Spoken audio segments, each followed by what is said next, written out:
Hi friends, అందరికీ నమస్కారం. నా పేరు బ్యాక్. నా పేరు ఎలుక.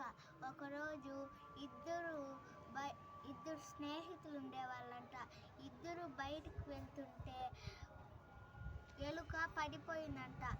బాతు ఎత్తు అంటే ఎత్తిందంట. అప్పుడు వెళ్తూ ఉంటే ఒక ఇంటికి వెళ్ళారంట. మళ్ళా వచ్చి బాతు వెళ్తూ ఉంటే ఇంటికి అక్కడ కళ్ళు తిరిగి పడిపోయిందంట.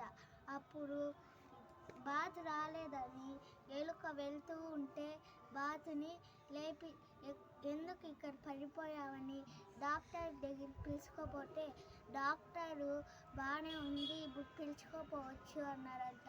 అందుకని ఈ నీతి ఏమంటే ఒకరికి ఒకరు హెల్ప్ చేసుకోవాలి.